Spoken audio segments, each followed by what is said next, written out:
今回は RX78-7 ガンダム7号機を作ってみたいと思います。両戦士ガンダム戦機よりファントムスイープ隊の隊長遊具空路隊がかるセカンドロット最後の機体ガンダム7号機が HG にて完全新規造形で立体化されています。箱は青地に白色で文字が書かれています。プレ版でよく見かける構成の箱になっています。箱の蓋を開けて中を確認してみます。7号機は非常にシンプルな機体で武装類も少ないのでパーツ数は非常に少ないです。3袋と取扱説明書が入っています。取扱説明書はプレ版ではよくある構成の白黒の説明書になっています。武器などの解説やカラーの写真などがないので少し味気ない説明書です。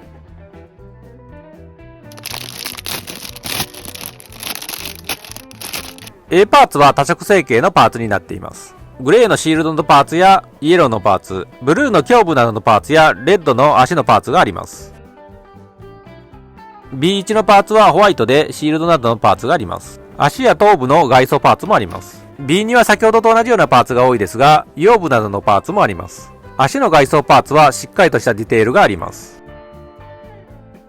C1 のパーツはグレーでハンドパーツやビームライフルなどのパーツがあります。関節など内部フレームのパーツもあります。C2 のパーツもグレーで先ほどと同じパーツも多いですが、ランドセルのパーツなどもあります。スラスター部分は差し込むようになっているので動く作りにはなっていないです。ビームサーベルは SB13 です。シールは少ししかないので成型色の段階でかなり色分けがされています。それでは説明書に沿って胸部から組み立てていきたいと思います。白色の腰の部分のパーツは動かない仕様です。腕を取り付ける部分のグレーのパーツを左右に取り付けていきます。ライトグレーのパーツにグレーのパーツをはめます。反対側のパーツもはめておきます。胸部に穴が開いてあるのでボールジョイント部分をはめます。しっかりと奥まではめておきます。背中の部分の青色のパーツをはめます。黄色のパーツに首のパーツを前後間違えないようにはめておきます。胸部の上側に先ほど組み立てた黄色いパーツをはめます。少し右側が浮くのが気になりました。ハッチ部分にグレーのパーツをはめます。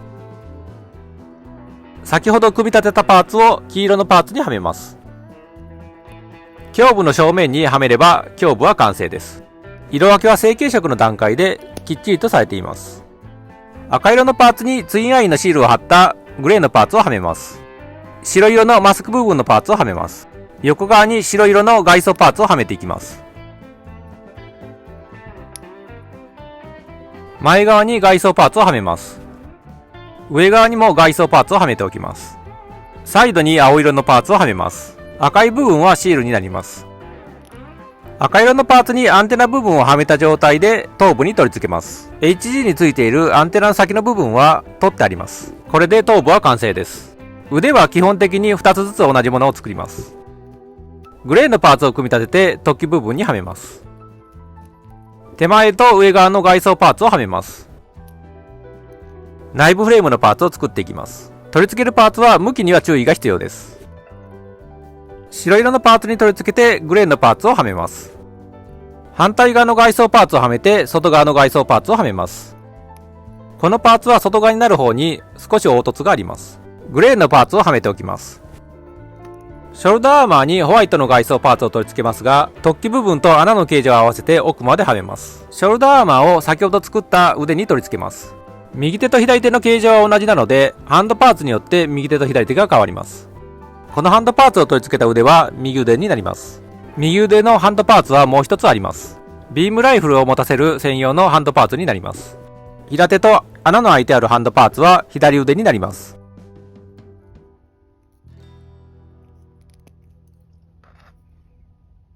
足の製作も基本的に同じものを2つずつ作ります。つま先部分の赤いパーツを取り付けます。白色の外装パーツを取り付けてグレーのパーツをはめます。足の内部フレームのパーツを組み立てていきます。大きい穴に膝のパーツをはめます。反対側のパーツをはめておきます。太ももの後ろ側にグレーのパーツをはめます。白色の外装パーツに黄色のパーツをはめます。足の付け根部分のパーツを奥まではめておきます。膝の関節部分を曲げて白色の外装パーツに取り付けます。足首のパーツを前後間違えないように取り付けます。外装パーツを取り付けておきます。膝の部分が足を曲げるのに連動して動きます。太ももの外装パーツを前後に取り付けます。ふくらはぎ部分に白色の外装パーツをはめます。すねの部分にもはめておきます。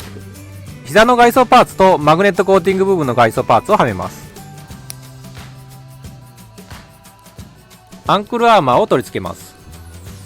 反対側も取り付けて合わせます。アンクルアーマーのカバーをはめます。右足左足はこの取り付け部分の向きによって変わります。ボールジョイントの奥まではめておきます。先ほどと反対の向きが左足になります。腰部の組み立てです。足を取り付ける部分のパーツを奥まではめておきます。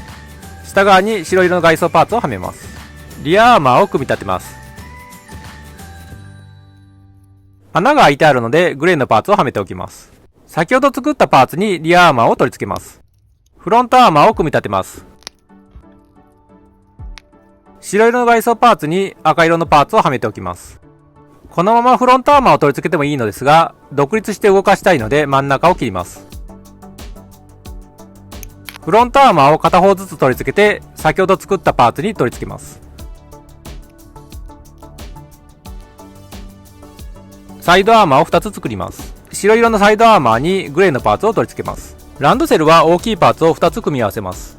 黄色いパーツには白色のシールを貼ってあります。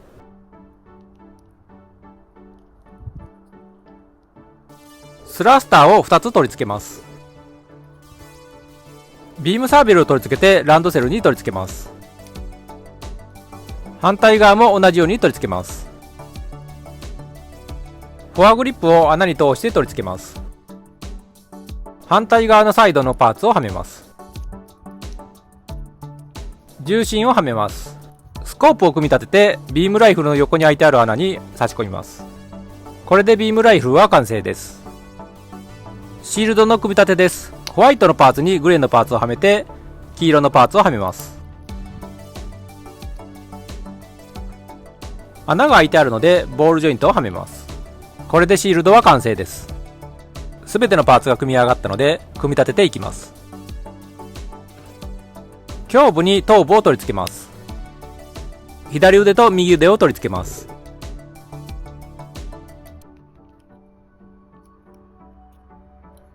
腰部に足を取り付けていきます。サイドアーマーを左右に取り付けます。上半身を下半身に取り付けます。背中の部分にランドセルを取り付けます。これでマスクの部分だけ墨入れしたガンダム7号機の完成です。頭部は首の部分がボールジョイントなので上下と一周回すことができます。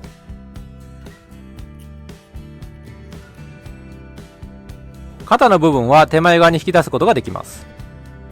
ショルダーアーマーは上側に動きます。腕は外側には90度を超えるぐらいまで上げることができます。上腕の部分が一周回ります。肘はショルダーアーマーに干渉するまで曲がります。肘の下側の部分も一周回すことができます。ハンドパーツはボールジョイントなので自在に動きます。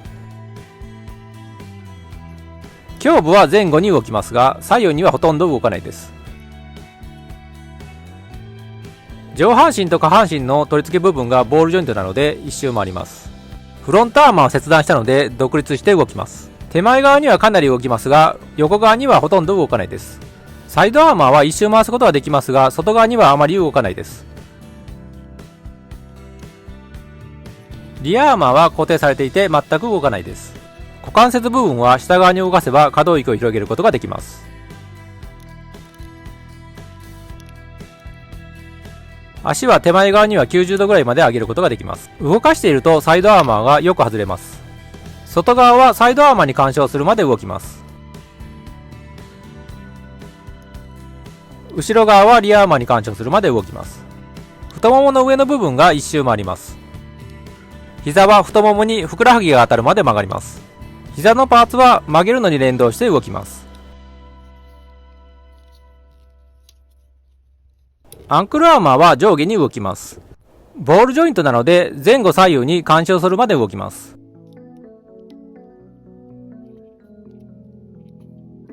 一体成形になっているのでつま先とかかとが別々に動くようなことはないです。ビームライフルはフォアグリップが稼働します。専用のハンドパーツの手のひらの穴にグリップの突起部分をはめて指のパーツをはめます。腕に取り付ければビームライフルを持たせた状態の完成です。